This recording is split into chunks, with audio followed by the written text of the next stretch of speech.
इस चैनल के सारे व्यूअर्स को मेरा नमस्कार। आज मैं एक नया टॉपिक लेकर के आया हूँ और वो टॉपिक है एंटोनिम और सिनोनिम से संबंधित। आइए जानते हैं कि कैसे हम एंटोनिम और सिनोनिम की पहचान करेंगे।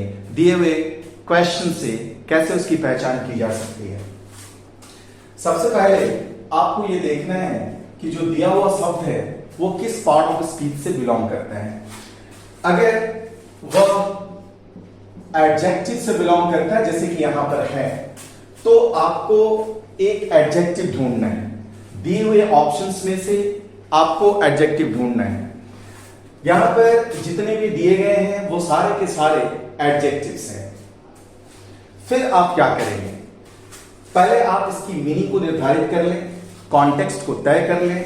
उसके बाद देखिए कि इससे मिलता जुलता कॉन्सेप्ट या फिर कॉन्टेक्स्ट वाला शब्द कौन सा है। यहां पर हमारा रैश वो शब्द मिल रहा था।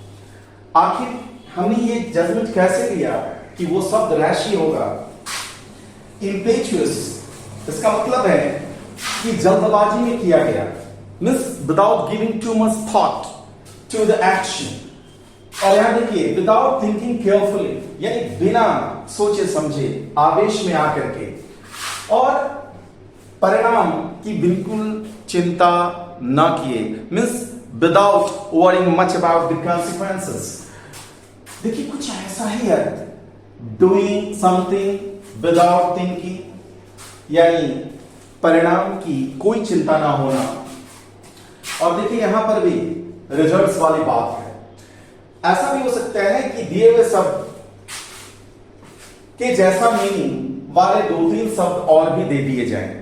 वैसी स्थिति में जिसकी मीनिंग ब्रॉड होगी, ठीक है, और जिसकी मीनिंग दिए हुए शब्द के मीनिंग के बिल्कुल नियर होगी, उसे आपको ले लेना है, ठीक है, मीन्स नियरली क्लोज, ठीक है। इन टर्म्स ऑफ मीनिंग कहने का मतलब है कि आपको ये ध्यान देना है कि इसका सबसे करीब कौन सा हो सकता है। जो सबसे करीब का होगा that will be chosen by you, that should be chosen by you। अब एंटोनिम की बात करते हैं, जिसका अर्थ विलोम होता है, यानी ठीक है, आपको उस शब्द को ढूंढना है जिसका अर्थ इसके बिल्कुल विपरीत हो। फिर वही फंडामेंटल रूल आपको लगाना है। अगर यहां दिया हुआ शब्द है, उसके पार्ट्स ऑफ स्पीच को आपने तय कर लिया है, तो ठीक।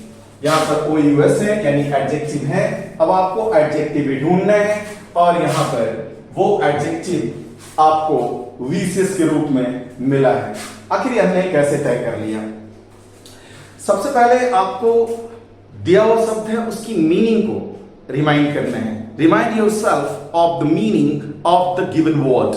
और उसके बाद देखिए कि उसकी मीनिंग का सबसे करीब, ठीक है, शब्द जो दिया हुआ है ऑप्शंस में से वो कौन सा है।